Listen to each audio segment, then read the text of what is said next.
Welcome to USA Global TV and Radio, where our mission is to provide education, entertainment, hope, and inspiration. USA Global TV and Radio connects you with experts and audiences all around the world every single day to help you succeed in business and to live a richer life. Visit us at usaglobaltv.com to learn about career and life-changing training and mentoring programs like the Listening Mentor. Subscribe to our newsletter to stay informed about our special programs and offers. Discover how you can become a guest on one of our shows or a host or producer of a USA Global TV and Radio show of your very own. That's USA Global TV and Radio, where the doctor is always in.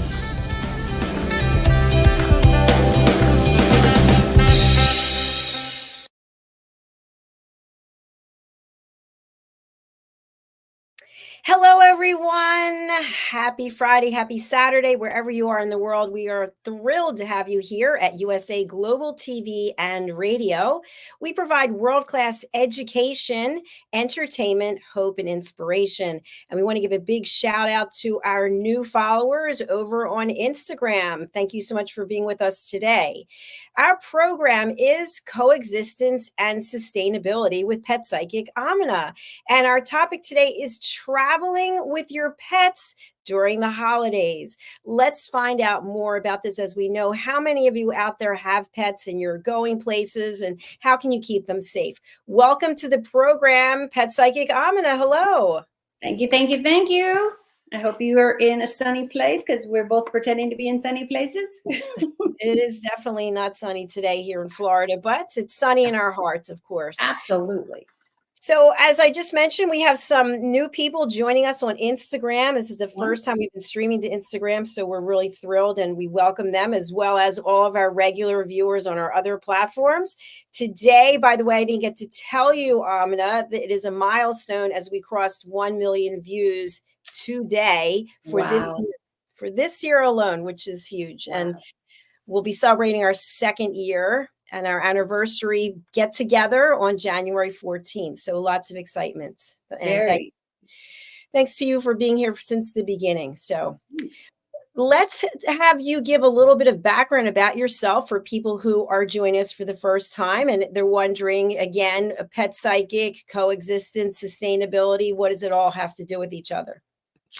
Well, boiling it down for everybody is, if you like to eat, go to the movies, drive your car, anything, then we have already all learned that we've got to do better.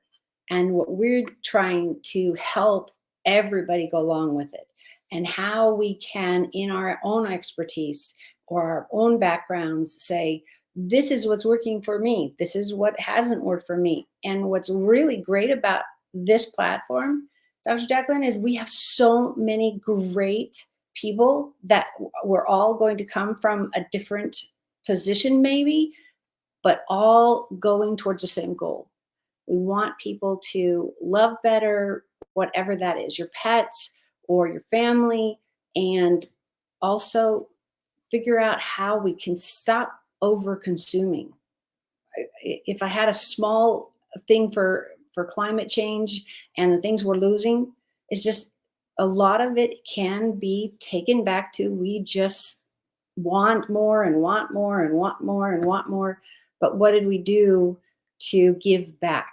And we can give you a lot of tips, and how to live with your family, how to cook better meals. And I'm going to walk you through and help how you do better with your pets on whatever level that is. Excellent. Thank you so much. Yes. I was just listening to one of the key people who is on Shark Tank. I'm not going to mention his name, but he was giving advice to someone about what he would tell his younger self. And basically it's to stop consuming as much, stop buying as much. We buy so much stuff, and then we don't have any place for it. We get a bigger place, and we need storage units. And then we decide we don't want it, and we put it out on the street and wherever. See how full my little bucket is? And it's like, oh, but I might need that napkin. But I don't know why would I have a tag. But just what you're saying, we just keep too much. I'm in the process of cleaning my office, and just what you said, downsizing. It's absolutely perfect what you said, because I got these little buckets and I was like, oh, but it has an eraser in it. Oh, and it has this. Do you use pencil anymore? But I might. Right. Well, I think it also starts with before you actually make the purchase too. Yep. Do you really need it? Are you going to need it 5 years from now? So I think there's all different ways to look at it. So we're going to move on to our topic, which is traveling with your pets during the holidays. And this is the holiday time of year and people are on the move. And there's a number of ways that they can keep their pets safe. What are your thoughts for people who are traveling by car? You need to know your pet. For this conversation, I really want to go to basics, because that's where we need to start. If your pet has traveled a great deal and has a carrier, all of that thing is very important. When I had my German Shepherd and rescued him from a house, everybody's heard the story. You can look back on all of those. And he was crated at the back of the truck. Now I had a double cab, so I was lucky enough that he was behind the cab, and I knew that he could get out of the wind, get out of the, we never traveled while it was raining or anything like that. What we failed, I think, to realize as pet parents, or we get so busy packing for grandma's great dinner we're going to, or we're expected here, get on the freeway before the traffic gets bad. Make sure you give yourself time to actually think about, okay, we're going to be in the car for this long, or we're going to be on a bus, or we're going to stop here. Where are we going to take a break? All of this stuff. And I have to say, yes, I'm an organizer just by birth, and that's how I look at the world. But I also watched my father do this. We traveled the United States over and over and over. Yeah, and when you travel quite extensively, especially outside the United States, you do learn quite a bit, especially about other cultures. So I know for sometimes people are traveling just by foot. I know we live here in this area. It's very religious. A lot of people walk to temple, and they've got their children with them. Exactly. Yeah. So there's all different ways that people do travel. So if they're traveling by car, I know you've mentioned this before about how you can keep them secure. I've seen people still, they've got their dog, the giant dog, in the front seat with the window, the dog's leaning outside the window. And I think if this guy stops fast, it's not going to be pleasant. What are your thoughts? Well, and the other things are what you're saying is we leave their face out. Would you put your face out? Well, we're not dogs, so I get that. But maybe you love a good cool breeze. Maybe somebody's having a hot flash, or you have an argument and get all hot, and what is that for club foots, whatever. One of the comedians used to say. Think about. You're driving down a road, a freeway, a gravel road, whatever it is. Even if you're on the highway, there are rocks everywhere. There are people throwing trash out. There are things. So when your car goes by and kicks it up, that goes in somebody's face. Having your pets have their heads out is lovely if it's open this much. They can get that breeze. They can get that, but their head is not out. You wouldn't want your children to do it.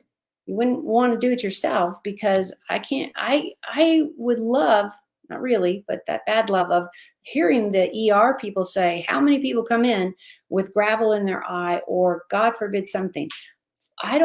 We need to protect our eyes. You only just get the two and you need to take care of it. Same with your pet. Same with your pet. You don't want them sticking their face out. Now, if they have a long nose, they can go a little bit, but can you imagine how terrible their nasal cavity will be with all that debris kicking up from the road and the bushes or whatever? And that's another bill that we don't need to risk. Absolutely. When I think about it, sometimes when I'm driving, I put the window down and then I might put my hand out. I'm like, no, what am I doing? I put it back in. Like, why am I putting my hand? Rip it right off, But I don't think people really take that into consideration when it comes to their pets. I mean, you're right. They have two eyes, and you want to protect mouth, nasal, ears. They got lots of holes for something. And just think, if it's a wasp, or it is do you know what a foxglove is?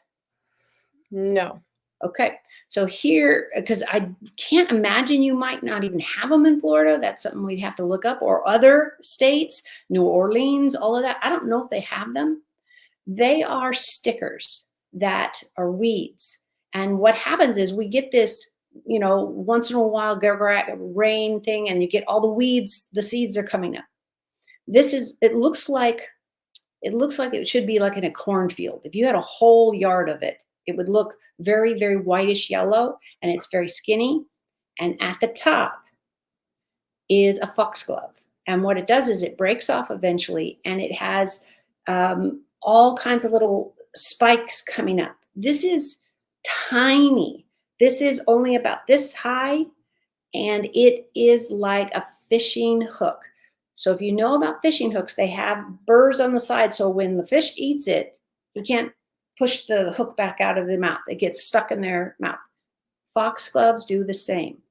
But foxgloves, if you don't know, this is why brushing your pet every day is so vital, because it's going to have you check everything under their arms, under their neck, through their paws. Foxgloves, typically when they're a problem for a pet, is getting in the toes.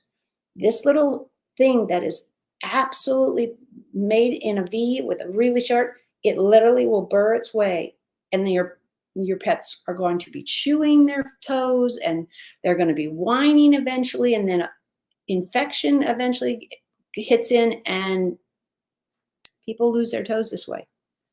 Animals lose their toes this way. It can go into an eye. It can go in their throat. So if you've got all that wind, it's all great. You want to have your dog stick their head out of the car.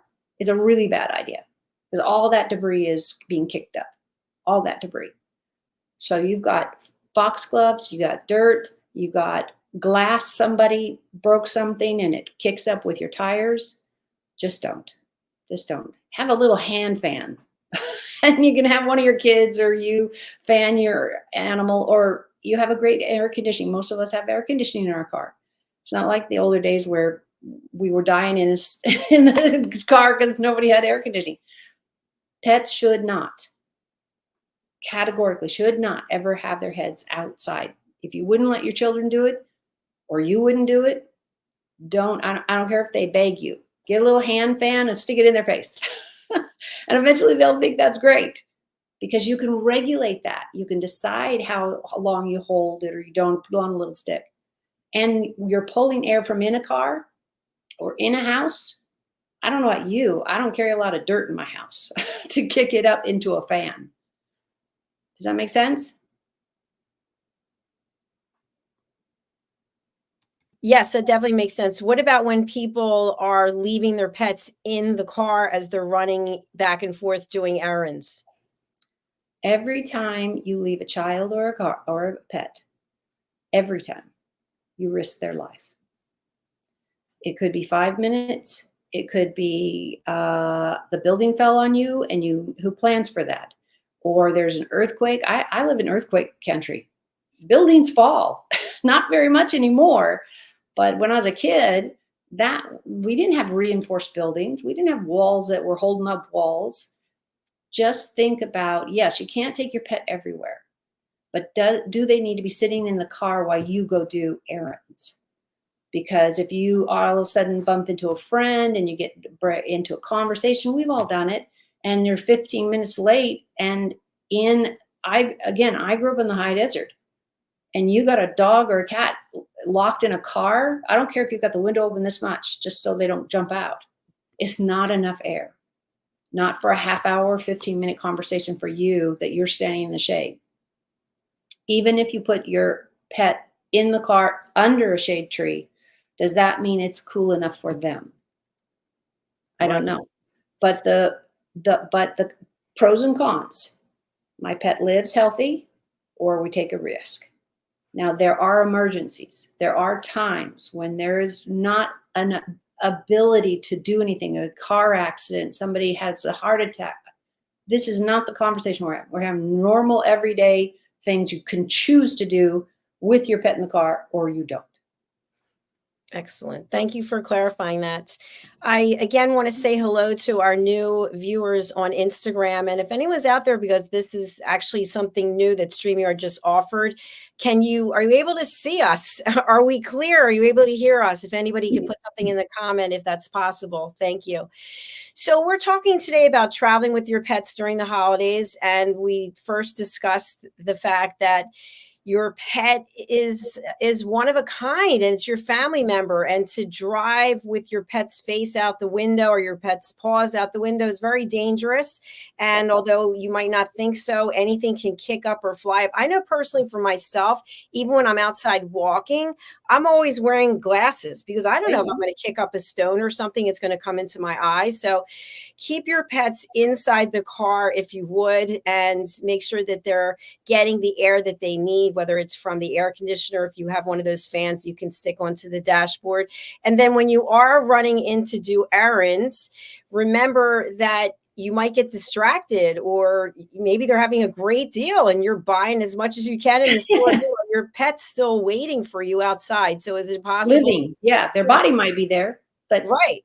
Heat stroke, people I don't think understands. If you grow up in places like I do, being an athlete and playing sports in a high desert, so 112, 100 and whatever was normal.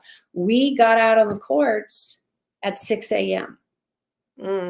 During the heat, during the really, summer.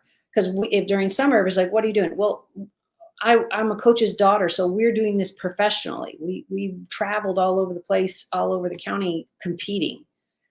So you're not going to start playing a sport or football or whatever at noon. That's not a thing.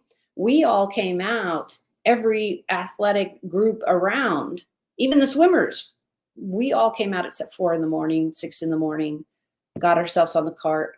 By 10, pushing it up there, we were grabbing, water was really important. We didn't have drinking fountains on the courts at that time. They do now.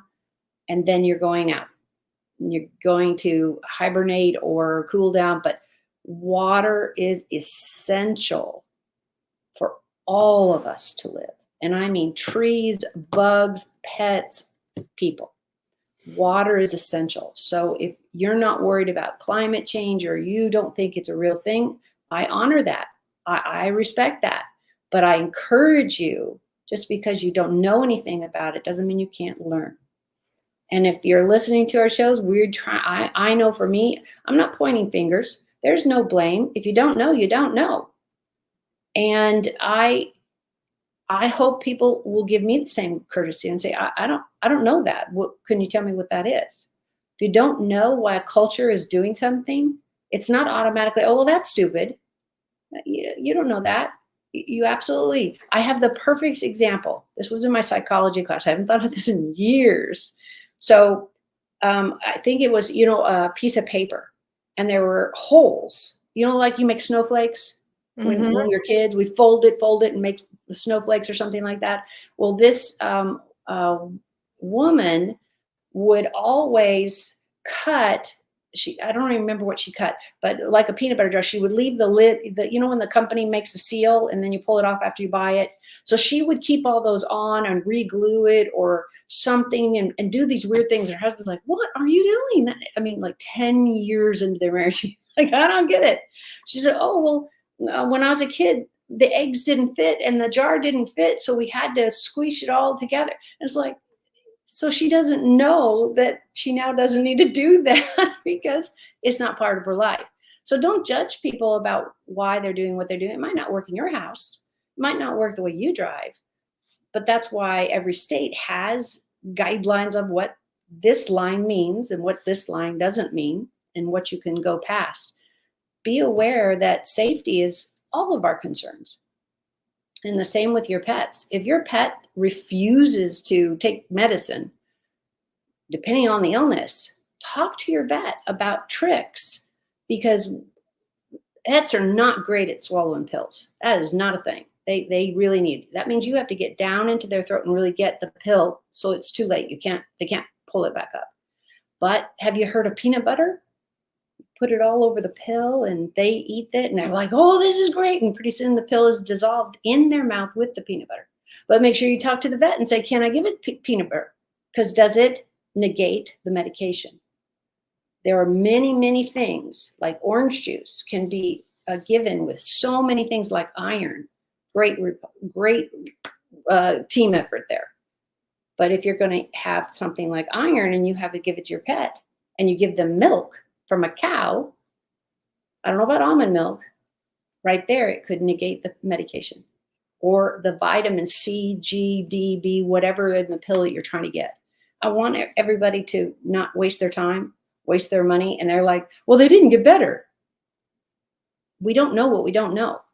So why on this show, thank you so much, Dr. Jacalyn, I'm able to give a lot of little stuff and say, look at what you're doing. There is a reason. And we don't always have to run off to the doctor. We can talk to other pet parents. We can talk to, we can get information online. Absolutely. And what is it? The search engines are amazing. They're getting better and better and better with more information. Yeah, absolutely. And you've been sharing here for 2 years. So you're one of our original pioneers when we were rapping with Dr. Jacalyn. So thank you so much for all of the education and knowledge and expertise that you've been sharing. As I've mentioned, and it's continuous, it's a continuum of how much I've learned from you and how I've changed my own life and the things that I'm doing. As I mentioned, just a quick digression, I used to have candles all over the house. I don't use candles at all. And I don't use those dryer things you throw in the dryer. I don't do that. I don't do dry cleaning anymore if I can't. Wow, with how nice your clothes are, I'm a little surprised. And you're so busy. Those are things I definitely believe.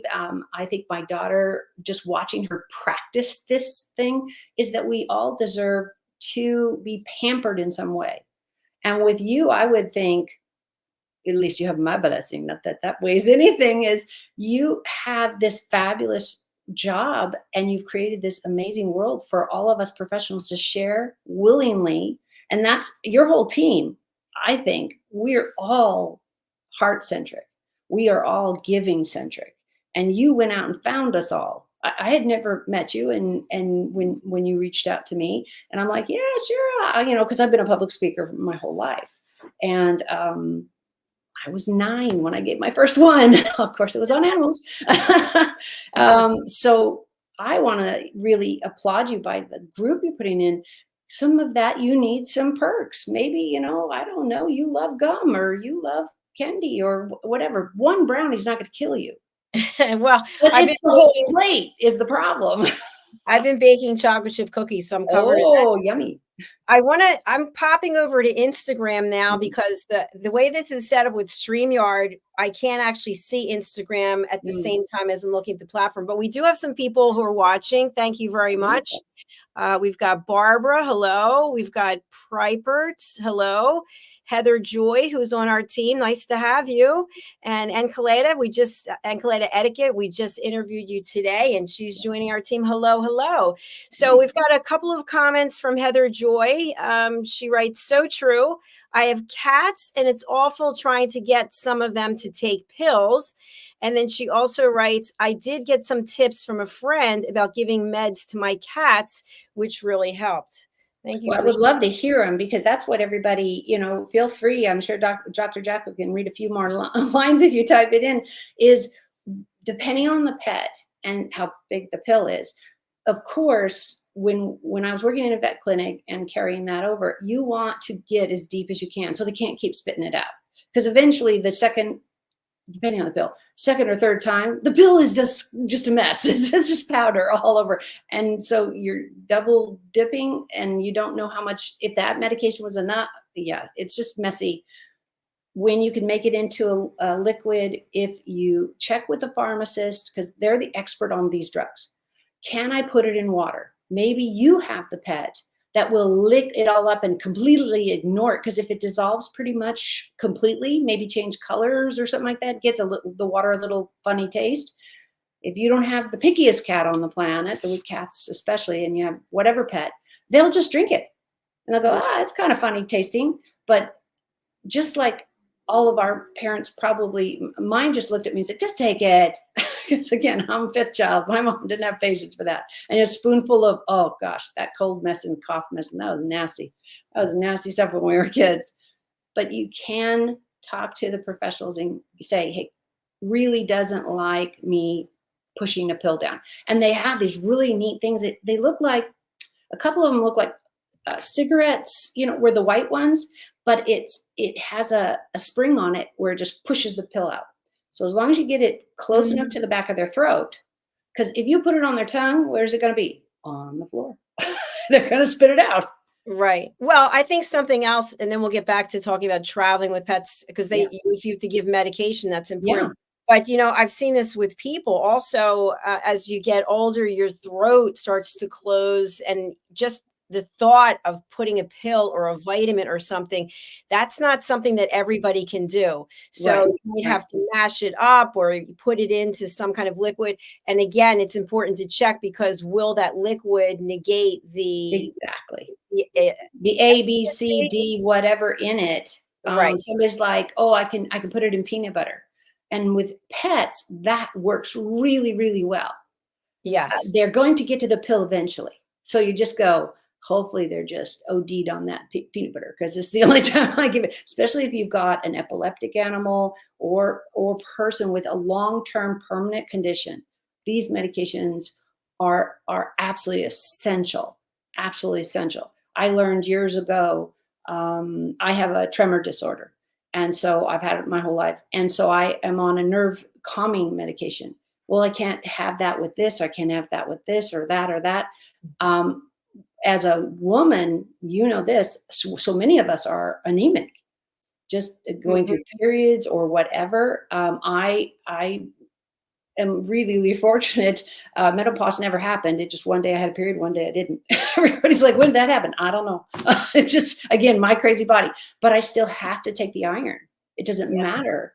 So I want, my point is telling all this stuff, because it's not personal anymore. It's just every body, including your animals, are going to need you to pay attention to what works, what doesn't work. We have everything from, if the pharmacist says dairy is okay, you can put a little bit of yogurt and or cottage cheese or something nutritious and hide the pill in there. And man, most pets will lick the spoon like crazy and won't even note that the pill is in there.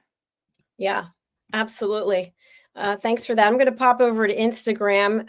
We've got another comment from Heather. We love that you're engaging with us, Heather. Thank you. Heather is a producer here at USA Global TV and Radio, and she's also a genius when it comes to marketing. So please do. Yeah, you can reach out to her. You can find her there, Heather_Joy606.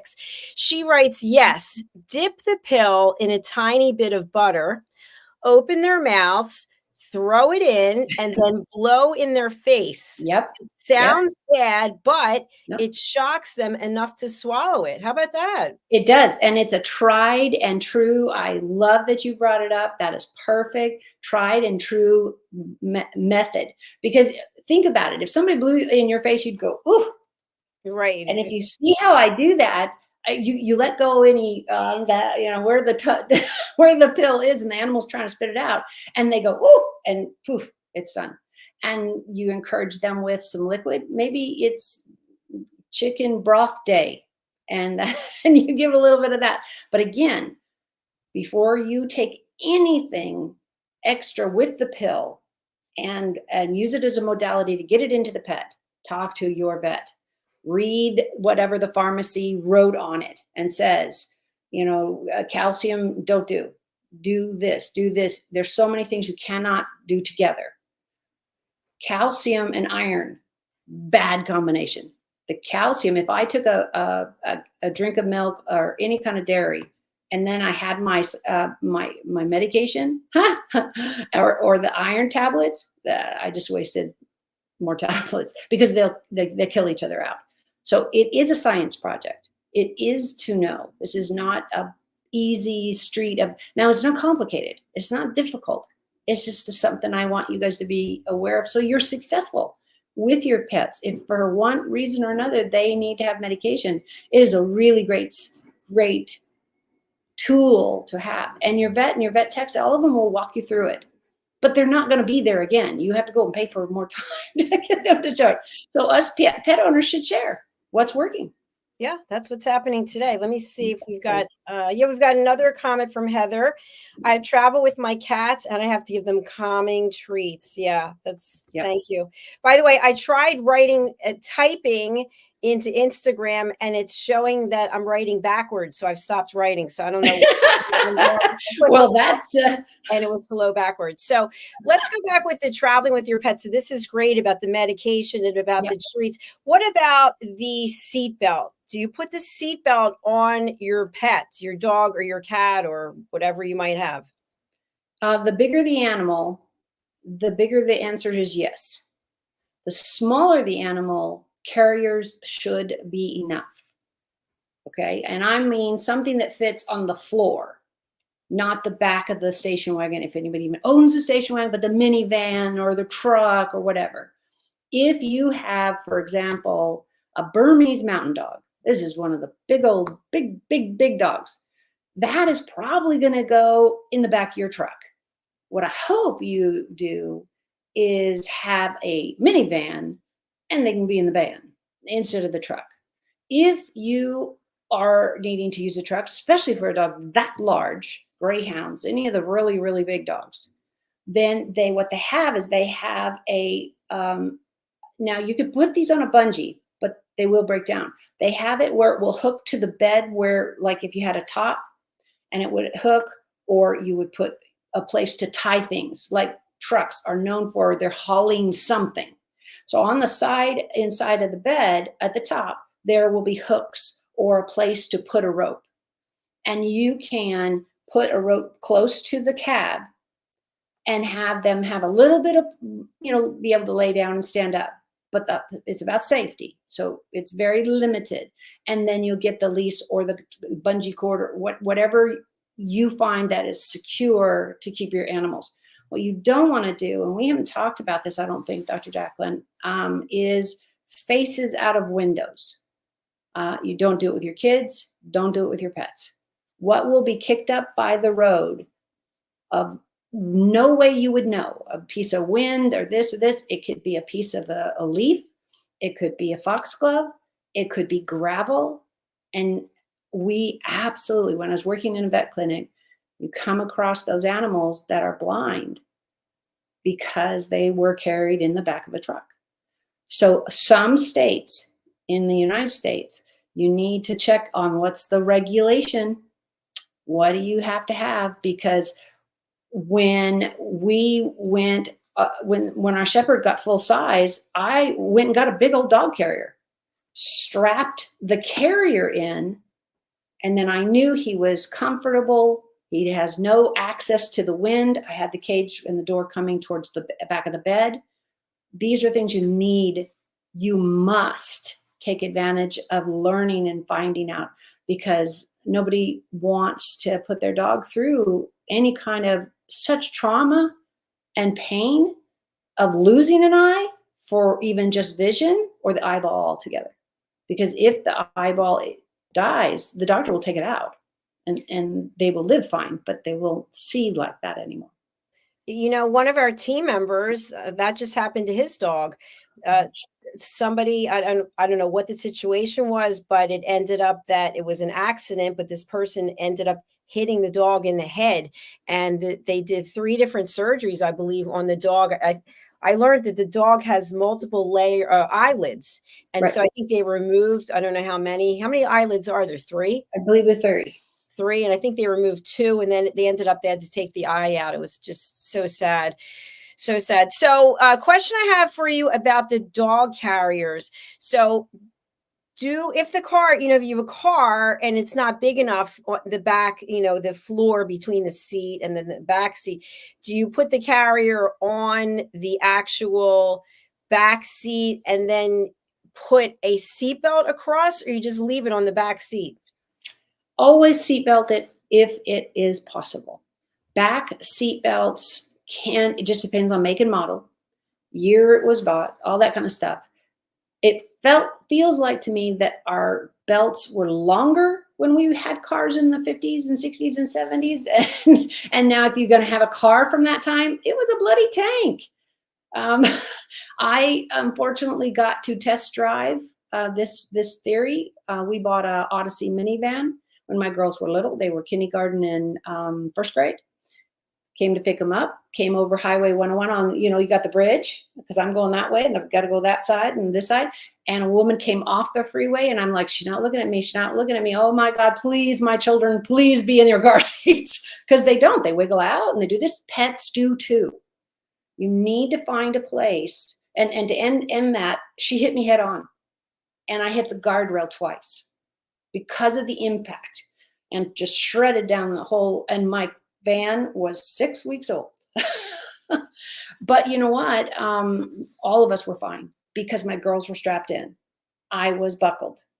So many people say, oh, I don't want to, it's tiring. You remember when seatbelts, I don't know if any of your family or friend did it, but I had this a lot. When the government started telling us we had to wear seatbelts because so many people were dying, there was a lot of backlash. I don't want to do it. But the statistics fall out. When I had the car, it was a minivan towed to the dealership, who, by the way, had just given it to me 5-6 days before. And there's airbags are out and there's the glass is broken and all that. So I got the brunt of it. The steering wheel didn't injure me. But they asked me if I would take calls on what it was like to go through an accident. Because the Odyssey, the minivan hadn't been on the market very long. And so I did that for a long time. I said, sure, save another life, put your seatbelt on. Because if I hadn't worn my seatbelt, I would have been a part of the glass. And then how am I any good to my daughters? And I want you to think about that with your pets. You might went, oh, but he hates it. He doesn't like it. Be creative. Put a harness, which I mean a chest piece. And they have fabric here. They have just the straps. They have every color on the planet. You don't need to bedazzle anything. And then it goes across their back. For like poodles and all that, they actually have a little handle. People pick them up and put them back down. Your big shepherd, maybe not. But can you imagine if your pet is harnessed in a carrier and has a harness and you can get them out quickly? Because the big part with my kids, getting them out of the car because the car is filled with the smoke, is I had to get them all unbuckled while we were crashed up against a guardrail. And so your pets will go through this same trauma. I want to make your life easy, but I also like to see y'all live through it. Accidents happen every day. And I mean, you dropped something, you lost something, you got hit. And again, the dealership asked me if I would answer questions when this would have been 17 years ago. So this was really, minivan time, but not the sliding doors, where everybody was using it. Do you remember that? Everybody was trying out and we were going downsizing. So people were always like, well, what's it like to drive it? And what is it like to do that? What you need to take into consideration is, I don't know if you've ever thought of this, Dr. Jacalyn, or if you've ever experienced an airbag. My biggest worry is the bag comes out. It comes out and poofs me like a big old puff. It didn't hurt at all. It probably saved my neck. But guess what I couldn't do? I couldn't see anything. The pad was trying to save my life. But I was always like, oh gosh, please let there be no more cars because I can't see them. And it feels like it goes on forever. Your pet will have these same anxieties or concerns. So what I want to impart in you is not to just tell a story. I'm just telling you, it happens to all of us when we're not looking. It can. So let's be proactive. If your animal is in a carrier, he's going to get just jostled or she's going to get jostled from that, especially if you don't strap it down. If you strap it down, or you got a little bitty cat, little bitty lizard, put it on the floor, a little bit more protection. So that's the idea of, let's think not doom and gloom.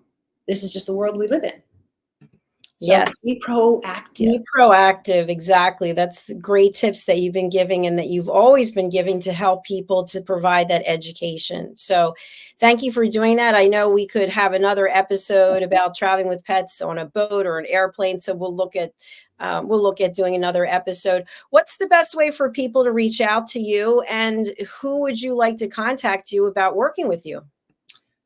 The pet parents are the absolute expert. We have lots and lots of great people in the field to help. What I ask you is go to my website. That's where I am. You get to hear me every Friday, and US Global TV has all of those recordings and lots of free tips. But when you want any one place to find all of this is bridgingworlds.us. I am about bridging those gaps between their people and their pets and so many other things. So bridgingworlds.us, there's everything you want to know and how the links to look at all these things.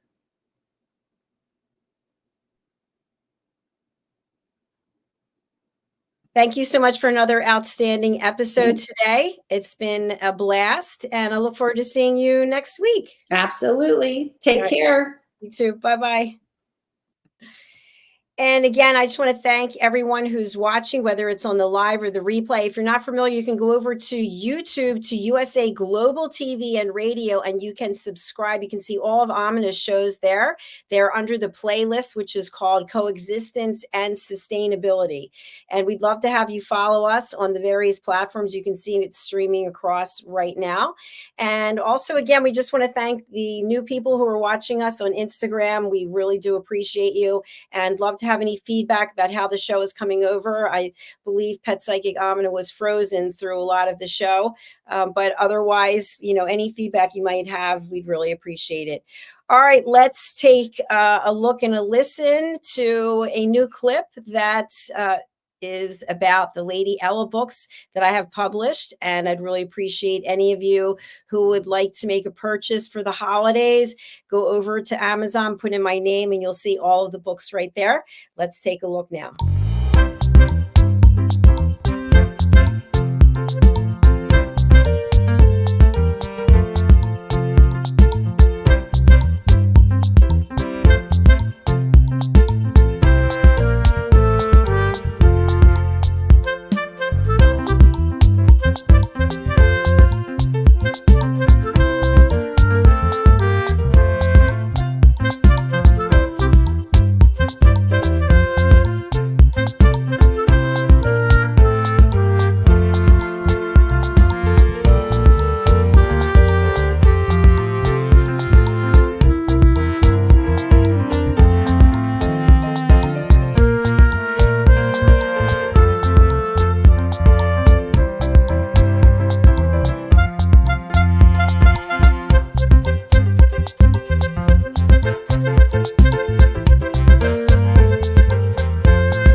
Interested in learning life lessons as well as how to communicate more effectively as a family, go to Amazon and order Lady Ella's books. They're all there just waiting for you.